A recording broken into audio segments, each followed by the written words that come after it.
नमस्कार दोस्तों, मैं मनोज कुमार, जिला संवाददाता निजवानी मऊ। मैं बता दूं कि आज मेरी मौजूदगी मऊ जनपद घोसी विधानसभा और घोसी लोकसभा भी है। और मैं बता दूं कि बाबा साहब बोधिसत्व भारत रत्न डॉक्टर भीमराव अम्बेडकर जी की जयंती मनाई जा रही है। तो मैं बातें करना चाहूँगा पूरे जिला पंचायत सदस्य और कई विद्यालय शिवानंद विद्यालय, पीजी कॉलेज है और बीटीसी भी है। तमाम शिक्षाओं के माध्यम से लोगों को शिक्षा प्रदान करते हैं। सर, हमारे चैनल में आपका स्वागत है। पहले धन्यवाद आपको। सबसे पहले तो मेरा प्रणाम जो आपके व्यूअर हैं। मैं आप सबके जो व्यूअर हैं उनको मैं बाबा साहब भीमराव अम्बेडकर की जयंती पर हार्दिक बधाई और उनका अभिनंदन करते हैं। सर, बाबा साहब की जयंती मनाई जा रही है, तो बाबा साहब के जो उद्देश्य थे और जो उनकी उपलब्धियां थी, तो उनको इस लोगों तक कैसे पहुंचाई जाएगी? सबसे पहले तो बाबा साहब के उपलब्धियां थी उसको जानने के लिए शिक्षा जरूरी है। और जब शिक्षित होगा व्यक्ति तभी वो संगठित होगा। क्योंकि शिक्षित होगा तो समाज में जो होने वाले डिस्क्रिमिनेशन है, जो असमानता है, उस समानता को जानेगा और पहचानेगा और समाज तक पहुंचाएगा।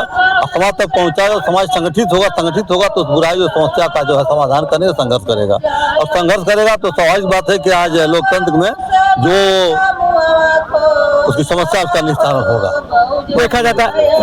देखा जाता है कि कानून से लेकर सारी चीजें अगर देखी जाए तो संविधान से है।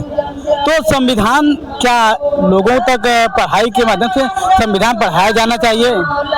ये तो आपने जो मुद्दा उठाया सबसे महत्वपूर्ण, क्योंकि तमाम तरह की किताबें पुस्तकें पढ़ाई जाती हैं।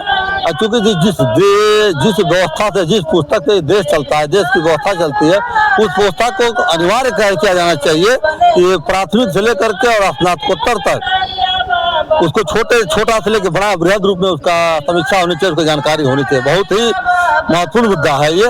हम पूरा चाहते हैं कि भाई वो संविधान की पढ़ाई हर जगह हो।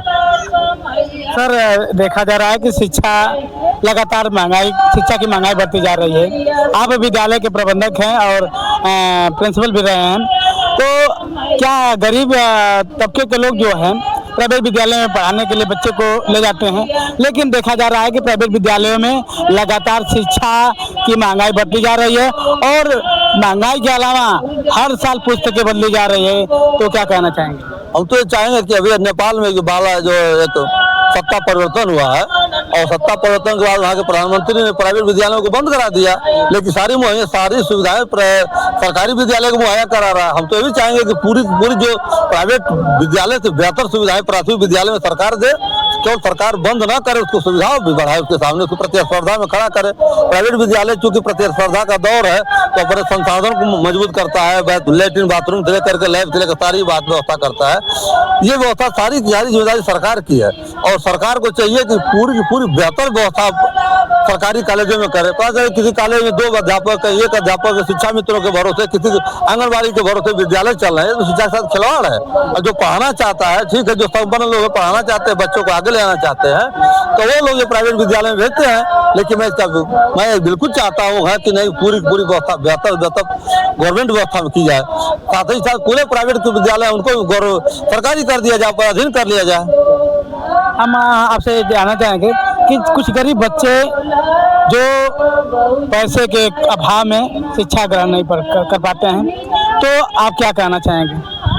मैं तो चाहूँगा यही कि सरकार को व्यवस्था होनी चाहिए। साथ ही साथ व्यवस्था तो आरटीई के तहत आई है। जो गरीब समाज के बच्चे हैं, गरीब छोटे बच्चे हैं, उनको जो है वो छूट दी जा रही है। और शिक्षा चूंकि मूलभूत आवश्यकता है, सरकार की जिम्मेदारी है शिक्षा, सुरक्षा, स्वास्थ्य की, तो इसमें मूल रूप से सरकार की ड्यूटी बनती है कि सारी प्राइवेटीकरण व्यवस्था बंद कर दे। ऐसा इतनी बेहतर व्यवस्था बनाए कि समाज के हर वर्ग को शिक्षा आसानी से मिल सके, सस्ती से सस्ती मिल सके। एक आखिरी सवाल सर, कि इस अम्बेडकर जयंती के माध्यम से इस ग्राम सभा के तमाम जो बाबा साहब की जयंती मना रहे हैं लोग, क्या सीख लेनी चाहिए?